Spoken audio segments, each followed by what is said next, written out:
Podcast, Season 8, Episode 3.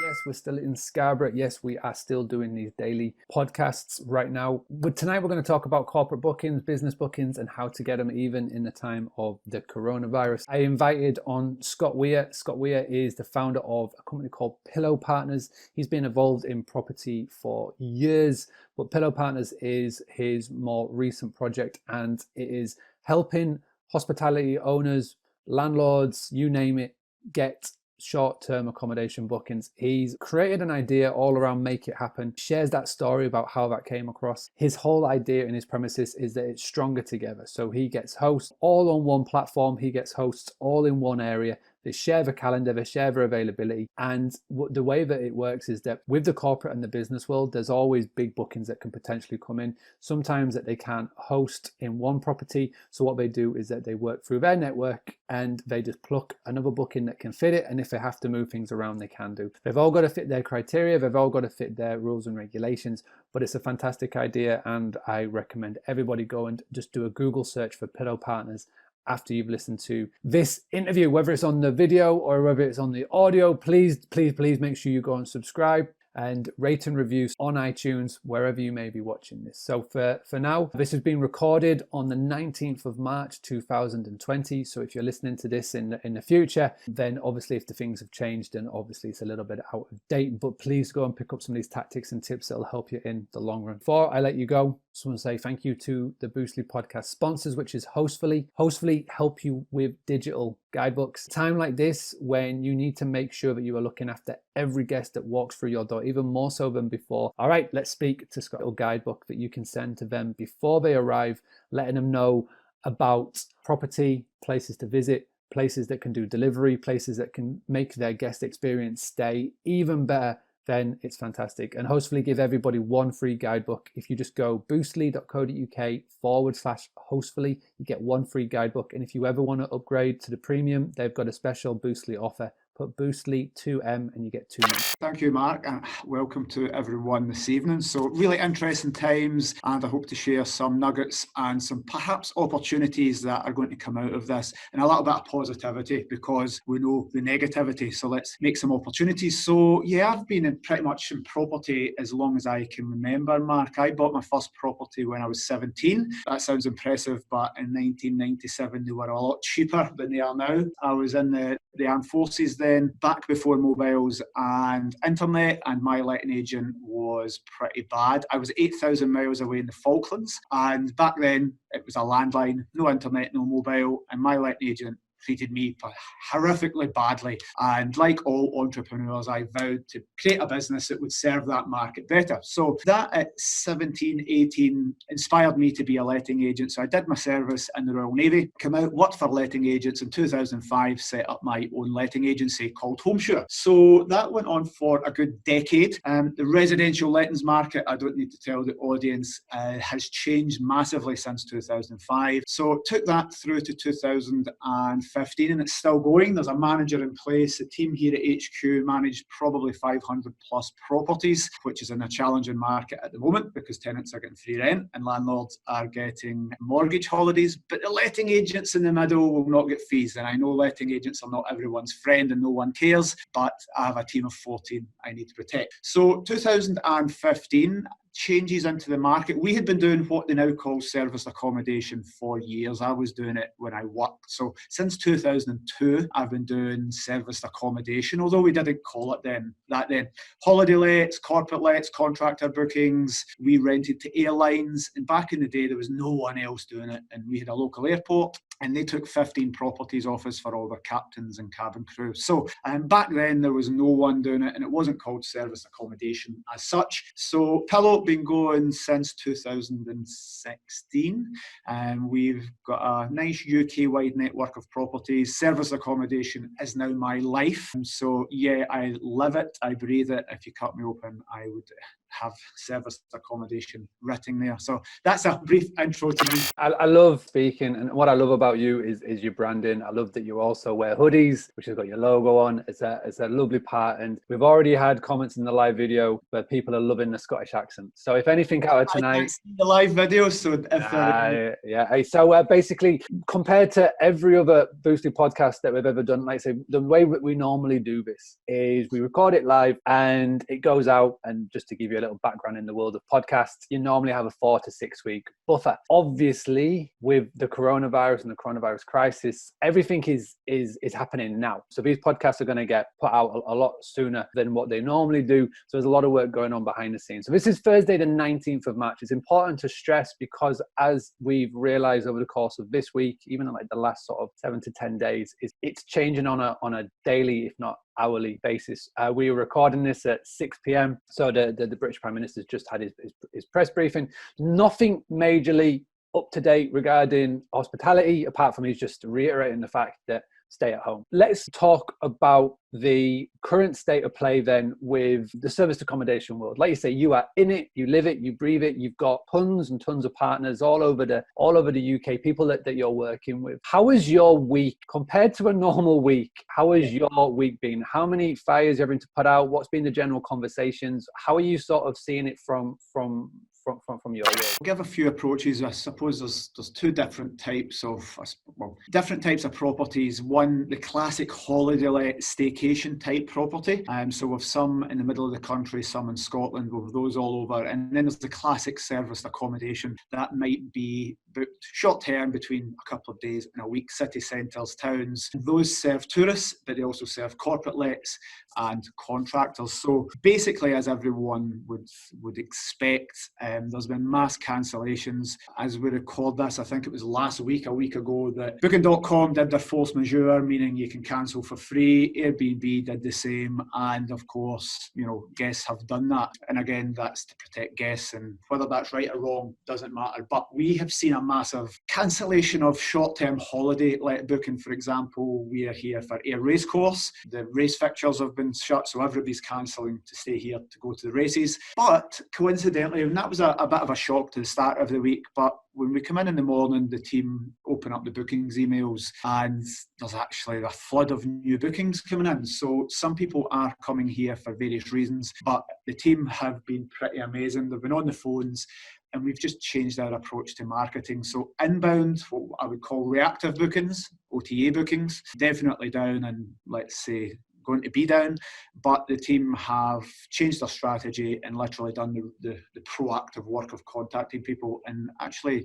March is going to be a good month for us. Let's just scale back and just delve in that a little bit, because last night's live video, I spent about an hour and 15 minutes going all of the proactive steps that everybody can be doing in getting new bookings, but also as well doing other little tactics and tips, and we shared a ton. So again, if everybody's watching this back on the replay, just go to episode 2, go to Wednesday 18th of March. If you want to go look at the timestamp on my Facebook, you can get loads there. But I'd be really interested to find out from your eyes, your team, what are sort of the things that you've seen them doing? What are the sort of been the levels that you guys have been going to be creative with your marketing? See if we can pick out anything from it. Where I record this is our kind of media studio, and next door is our training centre. So when we train our new regional property managers, with two types of, one's at HQ that you can train in our building, but we have regional property managers scattered all over the UK, and when they come up to do their training, I don't have it here, but we have a very first thing they do when it comes to getting bookings and managing properties. We give them a little document, and it has 20 boxes, just a Word document, nothing fancy. You guys can do this, and I suggest you take this nugget and write it down. Make a Word document, and just make a list of 20 things, and at the top of that document, I didn't have time to show it. It basically says to the team, imagine there's no online travel agents. How would you get bookings? So there's no internet. How would you get bookings? So that wasn't something smart I devised in case of a mass pandemic. That was just, we don't want to rely on booking portals. So they need to get creative. So from day one, all the property managers who come through the training literally do 20 things, and each area is different. So they come up with creative things that don't work, but of all the property managers, there's probably 10, 15 things that everyone independently comes up with. The first thing I would say for that is it's a lot of work to get direct bookings.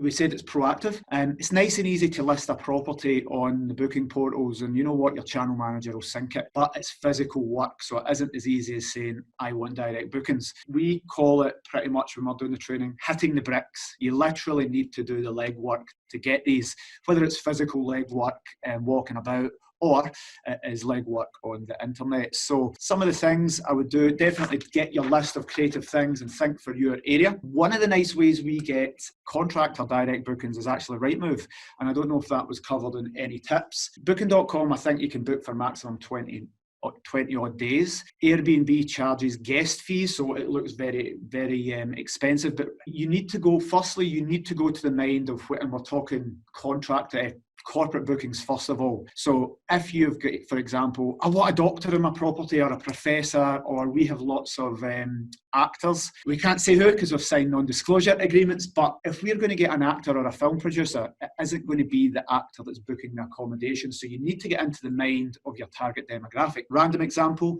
if you're going to get a doctor staying in your property, and let's say it's Glasgow and that doctor's coming from London, you won't be contacting doctors in London to fill your Glasgow properties, even though that's the person in it. You're going to be contacting the person in Glasgow that books the accommodation for that person. So that can be HR departments, that can be personal assistants. So that might be the gatekeepers that you can't get past. It's the mind of the person that's doing the booking, not actually the person that stays in your property. And the good thing about that is it's a nice cold call. If you've done cold calls to estate agents and letting agents to get rent to rents, you generally get a negative thing. But if you can solve someone's problem, and if you know it's someone's job within an organisation, let's say someone now, it's their job and they're in the NHS, which is very stressed and stretched, and it's some nurse's job or some admin person's job to find the accommodation for, let's say, doctors coming from France to help this pandemic. That's a bollock for them. And if you can take that away from them, from being their trusted supplier and saying, listen, what do you need? I need accommodation for all these doctors, leave it with me. And if you can't fulfill them, one of the tips at the end I'll bring up is work with your competitors. If you can't fill your properties, they might get bookings, and vice versa. If you get a big long contractor booking because of this pandemic, and you've got 4 or 5 little bookings, pass them to your competitors, and they can do the same with you. So think in the minds of the people that are actually booking it, not the people that are staying there. So I'll give you an example. Production companies, it's not going to be the actors. Glasgow's always full of nice stars like The Rock. The Rock's not going to be sitting on Facebook, sitting on Airbnb trying to book an apartment. It's going to be his agent. So whatever is working in your area.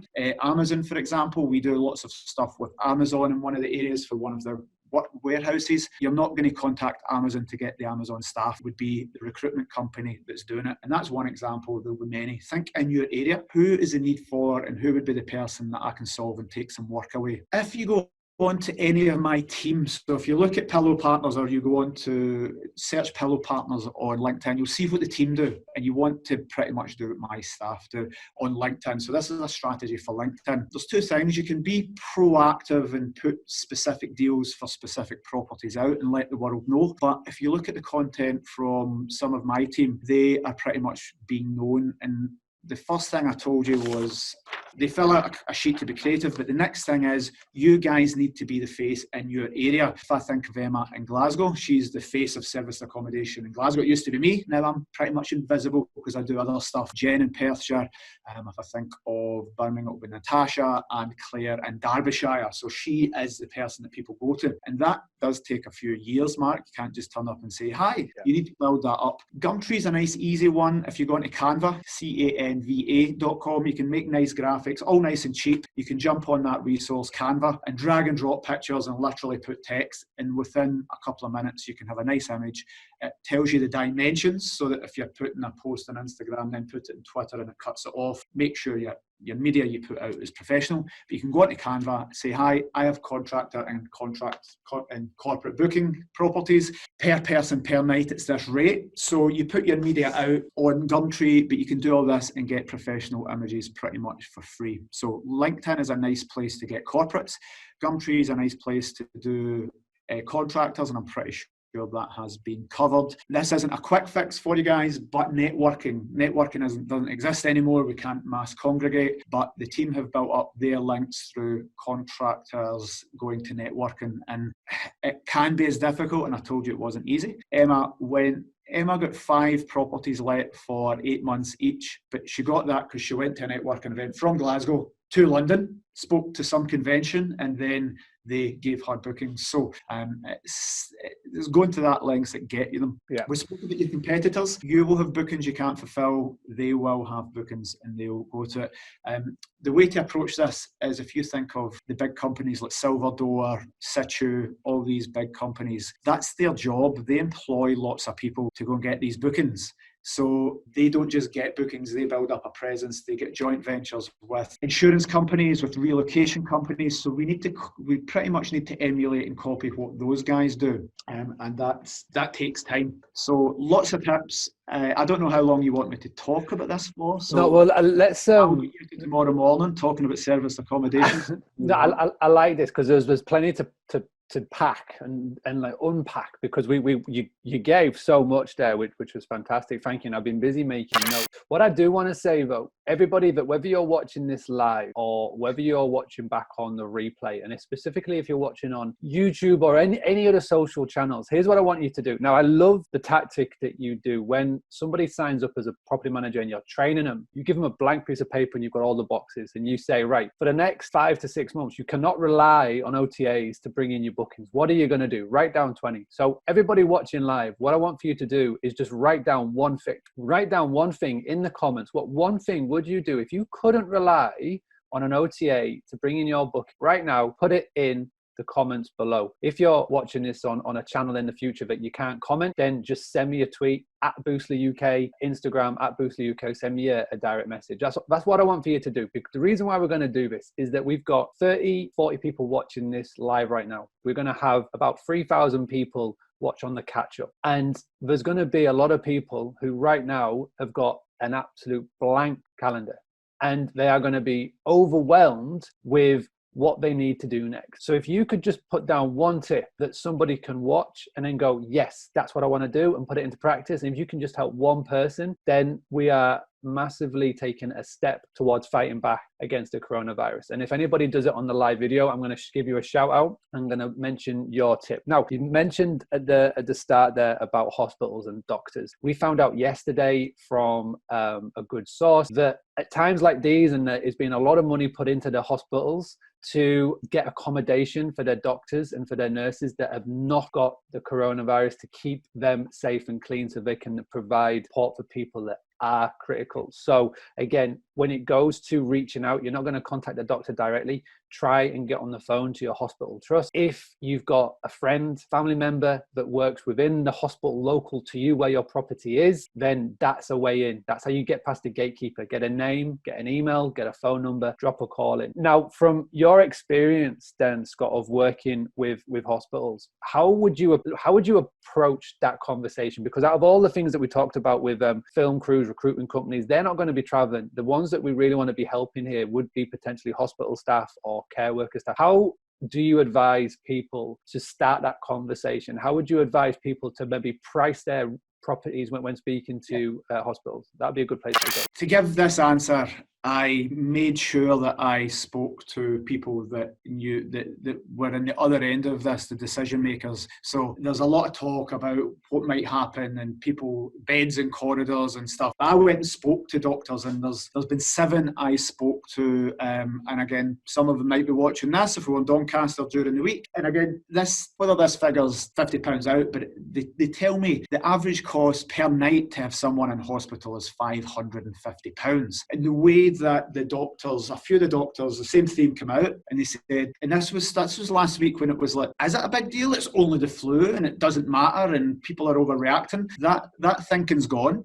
They put it like this. Was the NHS, were there nurses and doctors sitting about doing nothing before this, or were their waiting lists, was it stretched to capacity? And the answer is yes, everybody will agree. The NHS was not sitting about doing nothing. So a tiny strain on this means that people will be in ICU wards, there'll be people that are in care, there'll be people that need to be self-isolated. They cannot throw these people just back out to their own homes. So when we look at this, one, we want to provide value to the NHS, because if someone's in a hospital bed and they can't put them out and someone is maybe in a corridor, we can provide amazing solutions for them. And before I tell you this, I'm coming from this of the space of, one, we are saving our service accommodation businesses, two, service to the community that will save lives. So I've spoken about this before, and people are very negative. Normally people in employment that say, you're profiteering and how dare you? We're not profiteering. We are providing a service that's saving the NHS money, and we are saving lives. So by taking people out of places where they might catch it, or taking them from their homes and putting them in service accommodation, you need to do it from an ethical point of view, and it is saving lives. So have no problems phoning up, have no problems cold calling, going in, perhaps not visiting, but sending the emails. For anyone that's saying, yes, Scott's talking about that and his team phone up every day and there's all this hard work, I don't feel comfortable with that. You know what, those days are gone. We need to pay the bills, we need to cover overheads. The days of being too shy to cold call, they're gone. It's a new world for the time being, and we need to go and we need to make it happen. So we just need to do it. So one is the cost. The next thing is, if we can provide a service, and how you package your properties up would be different depending on where you are and what your property is like. But if it's done in such a way that we go in, we spend extra time on the cleaning, we leave it empty 2 days before anyone goes in to try and kill the virus, and again, might stay in paper for 7 days, we don't know, and perhaps that's not been proven yet, but you're providing a safe, clean, sterile environment that is ready for someone to go into. So it may not be critical patients that are going in from hospitals, but hospitals need to decant these patients that can't go home. And before the coronavirus, we were working on a situation for some NHS authorities where if we can provide them a service accommodation unit for £2,000 a month, you're saving the NHS money. And this was our pitch, because it's roughly £550 a day to have someone in a bed. They can't go home for various reasons. That could be an elderly person that can't get upstairs or go home because of an operation and uses the ground floor. So we need to create sterile environments. It could be not even hospitals, but you're contacting companies that say, this, our big thing, it's an alternative to a hotel. So, and again, we don't know what's happening with hotels, but nice simple thing, nice simple pitch, this is ours. And I've done it. Listen, if you, for business people and VIPs, so you can get corporate lets, or anyone, people with the budget to stay in your apartment. Listen, if you go to a hotel, then there's people coming and going. You don't know who's stayed there before. But here's the thing, your cleaner's going to be in every day. What is that cleaner doing? They're probably cleaning 40 different rooms in that hotel. What do cleaners do? They touch the dirtiest surfaces, the surfaces most likely to have corona. Hotel bookings are down. That means cleaners are getting paid off. They will be cleaning at a very, very short time span. They've one clean to do in, I forget the time, 10 minutes for a turnaround, or for a refresh in 20 for a turnaround. That doesn't happen in our serviced accommodation unit. We've upped the budget for the cleaners, so they're getting double the time. We're giving you hand sanitizer if we can. If you've got it, we make sure everything's clean, and we leave time between the previous guests for the virus to naturally die off. And we up that from 1 day to 2 based on scientific stuff. So lots of different things you can do, but again, look at it as solving problems. We are not profiteering, but we do have businesses with empty units, and there's people with a need there. Yeah. Local authorities, the team are pretty amazing, because they just go and make stuff happen.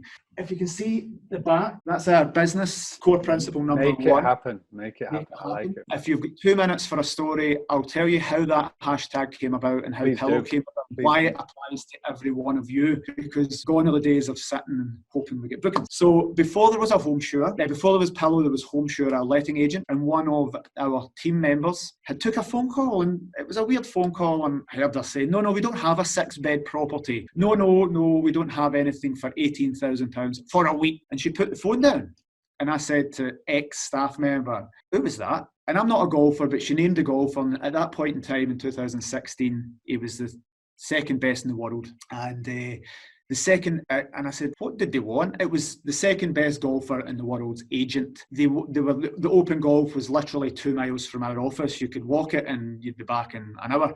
So his agent phoned us up and said, hi, you're a letting agent. Do you have any properties? My budget is £18,000 for 1 week. And that staff member put the phone down. And I was like, phone them back immediately and tell them we have a 6-bed property. And she was like, but we don't. And I'm like, phone them back and tell them we will give them the details of the 6-bed property by the end of the day. And she reluctantly did it. And I'm like, get your quote. We took some business cards and I literally, and I mentioned it earlier, hit the bricks.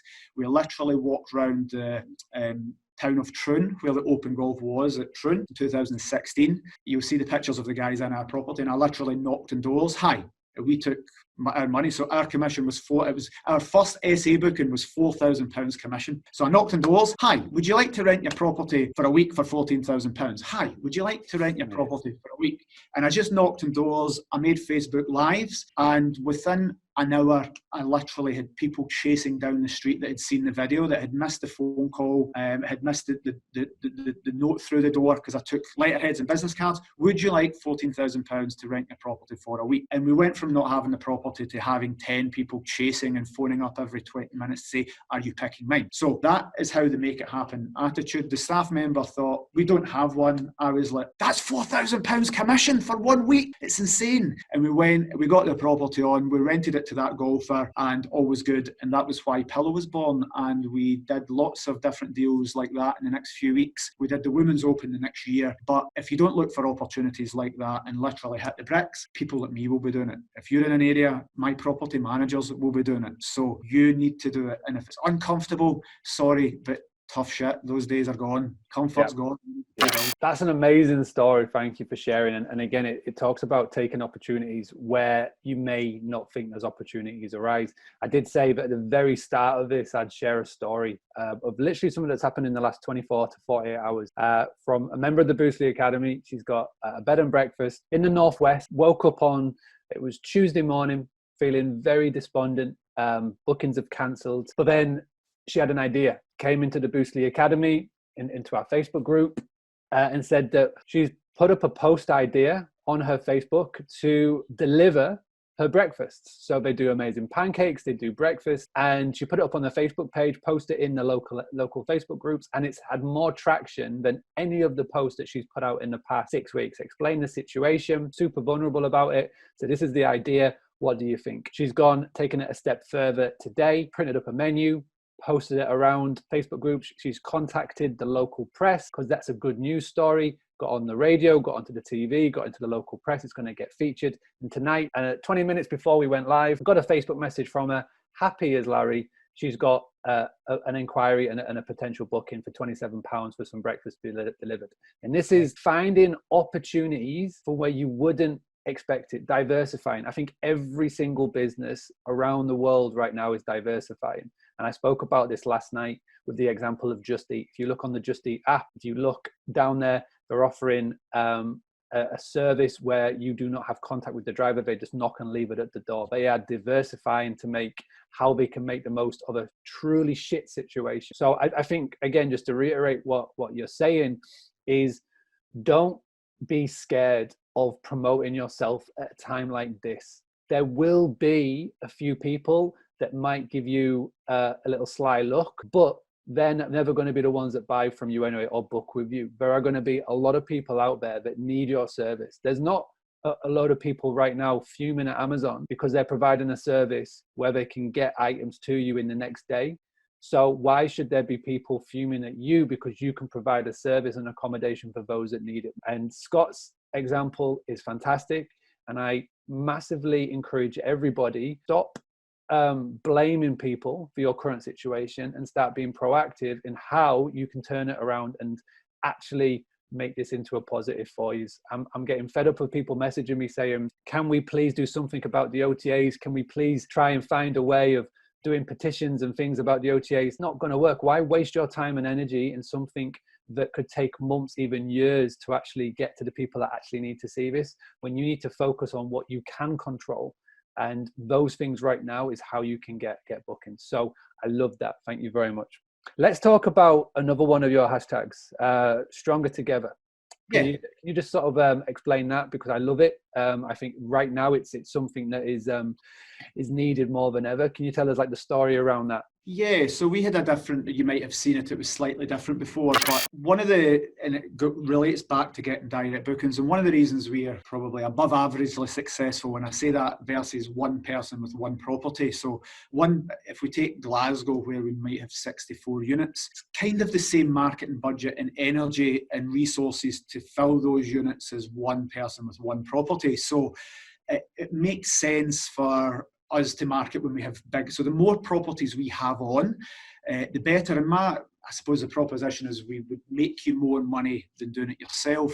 And we know that for every new property we get more guests. For the corporate bookings, if you want to go for, let's say, a film production company as an example, they have two options. If they have to get 10 units for 10 of their team, they've got two options. They sit and look at Airbnb and the calendar's not filled, and that person might have bookings and say yes and no, and then they research and they'll go on to different portals and they'll send messages, and those go back and forth for weeks and months, and someone doesn't want to pay the money and someone has bookings they don't want to cancel. That's a lot of work. But the other option is that they phone a larger serviced accommodation company that has lots of stock. Reason, if you guys got together and all boostly people says we'll help each other stronger together, and then if you have a six-week booking from someone that's self-isolating for Corona, as an example, then you can take your current guests and give them to the people within your Stronger Together network, and have that hero reach over.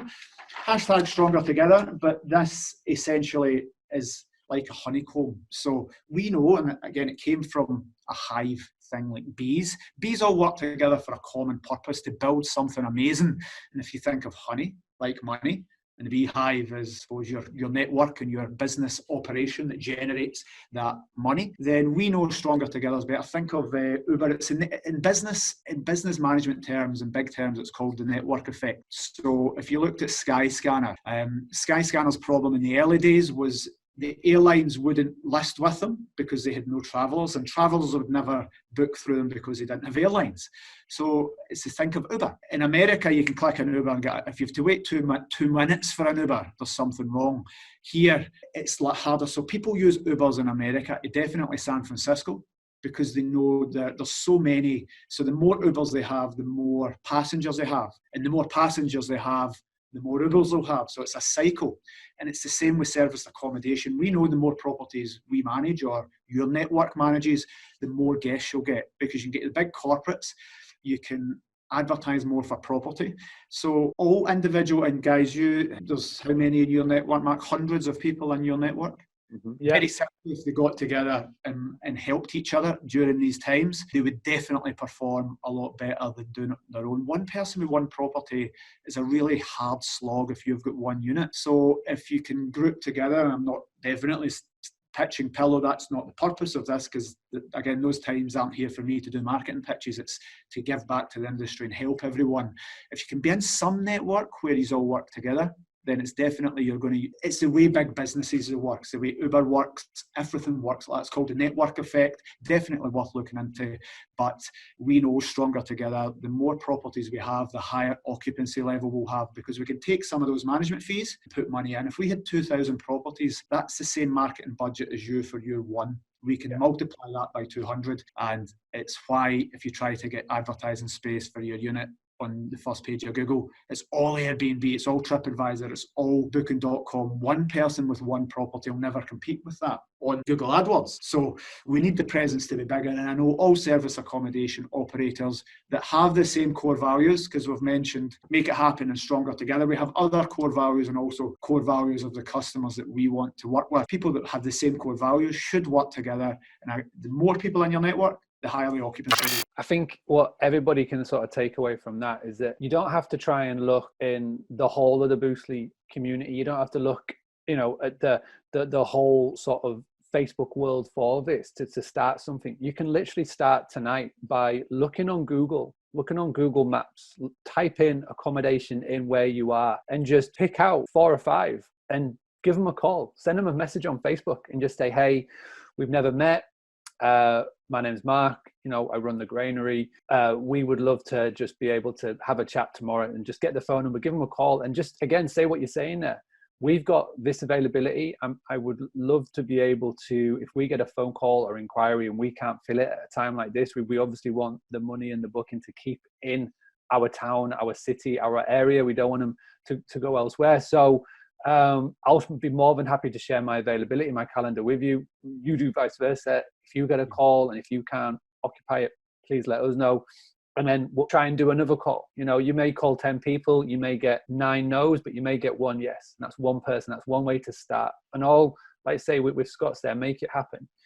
If you bury your head in the sand and you don't try it, you think, yeah, that's not for me, it's never going to happen. But if you just try and just start reaching out to people, whether it's in Facebook groups, whether it is just picking the phone up and having a conversation, then these little pockets will start to grow. Now, Scott is being very, very, very, very nice there by saying this is not a pillow pitch, but this is what I wanted to get Scott on for, is that there are a ton of people out there that really could do with the pillow service. It's a fantastic organization. It's a fantastic group, and they are helping property owners get bookings, even at times like these. And like you say, stronger together when you get a lot of people together. So what I would encourage everybody to do after this interview is either reach out to Scott or just Google Pillow Partners, go check out what they do, check out how they work. And it may be that this could be the perfect solution for what you need, maybe in the short, medium and long term. So that's just me saying that. Now, before we wrap up, we've got Scott, is there any other thing that you just want to say, you want to leave us with? You've sort of given us so much, but is there any other little tactics or tips? So I need just one final thing you just want to sort of... Can I give you five opportunities that will come out of the Corona thing? We've been negative. Perfect.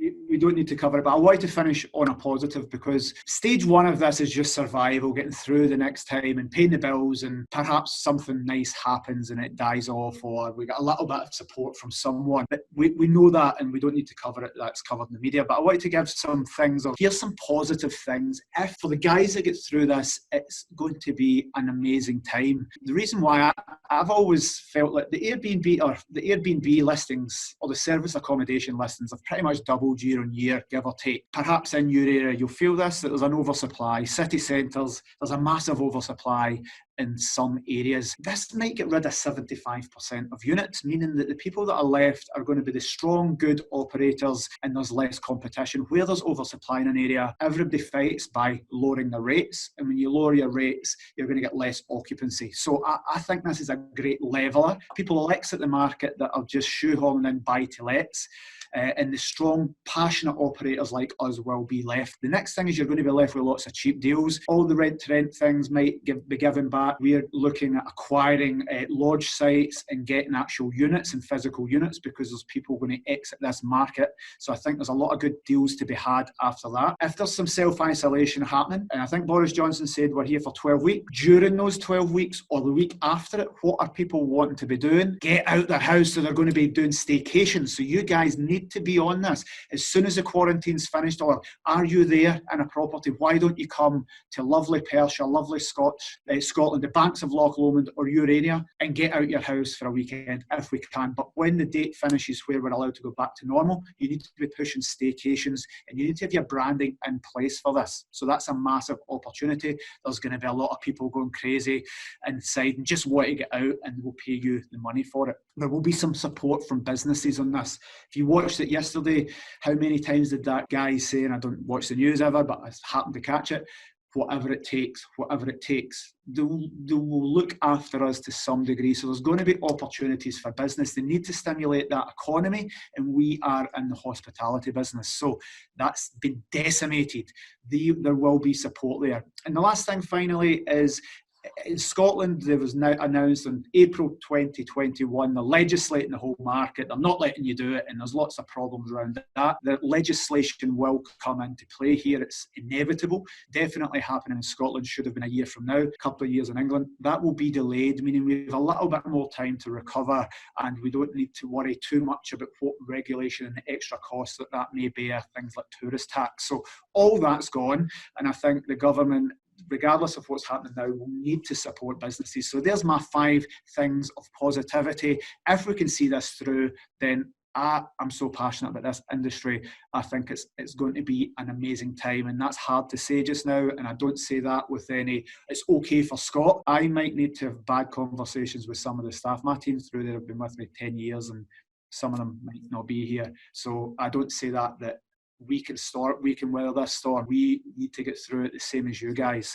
So I don't say that as if it's great for me and it's hard for you guys, it's hard for me. But if we can get through it, and if we can be stronger together, the opportunities there are absolutely fantastic. Perfect way to end, Scott. Amazing. Thank you so much for doing this. And I know everybody that is watching live is saying thank you and showing appreciation for you doing this. And this is exactly why I'm doing these live videos every night, Monday to Friday.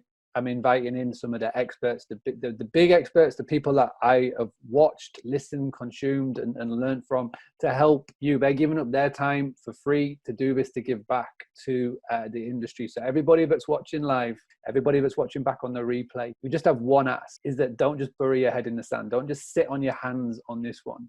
Listen to the advice, take it on board, make a plan, write it down, put it into action. Take heed from Georgina. Take lessons from what Adam has done. And he's gone and watched the video last night. He's gone to boostly.co.uk/Facebook audience. It's an 8-minute YouTube video. He set it up. He's put it into practice inquiries. Georgina has done something that she thought she'd never have to do, which is do breakfast takeaways, pancakes, whatnot. And she's got bookings, potential bookings coming in on the back of it. Make it happen is what Scott talked about. Please make sure that you make it happen and start to build up those local little networks in and around where you are. Whitby, Scarborough, where I'm based now, Ayrshire, Glasgow, wherever you may be in the world, start building up in those little networks, because Scott's right.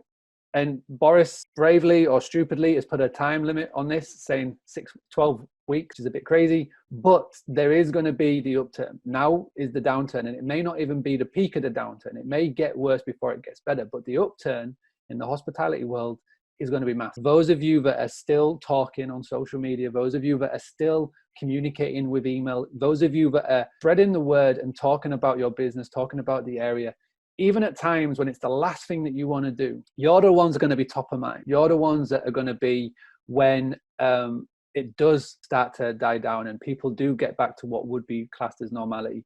You'll be the first person that they go to. And I just want to end with one little tip. Scott said this perfectly regarding film crews and production crews. Right now, filming and everything has stopped. They have got nothing to do. This is the perfect time now to start having a conversation with these people, not for now, but when they do start refilming. You can spend the time looking on LinkedIn, trying to do a little bit of research into how to get in touch with these people. Get onto LinkedIn, get onto any of these platforms that they may be on, try and find them and start to have the conversation. And you can just say, listen, this isn't for now because I know you're not filming, but when you do open, this is us, this is what we're doing. And if you can start to put in the prep now, then it'll do you a massive favor, maybe 5, 6, 12 months down the line. So thank you so much. Please, please, please do me a massive favor. All I'm asking, we're doing all of this for free, but there is no charge. We're giving up our time to do this. Just share this with one person. Tag one person in that needs to see this. Share it in one Facebook group. If you are watching this, take a picture of your screen. Go and post it on Instagram stories. Tag in at Boostly UK. Go and post it on Facebook stories. Post it on your Instagram actual feed, your Facebook feed, your LinkedIn. Just tell people about it. Direct them back to this Facebook. I've put it on my personal Facebook, so anybody can see it. Doesn't matter whether if you're a friend with me on Facebook or what. There's no behind any group, behind no paywall.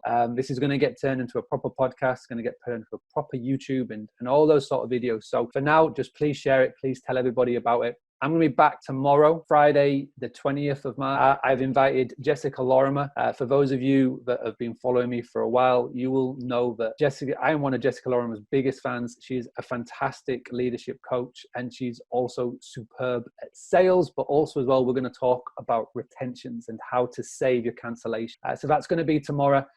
Haven't got a time for you just yet because times do vary, but I will send everybody a message out on WhatsApp and an email when that is going to be. And if you want to jump onto the WhatsApp group chat, it's just boostly.co.uk/daily boost. It's a WhatsApp channel. I'm sending out daily messages to give you help and advice. For now, thank you so much for tuning in, and I'll catch you very, very soon.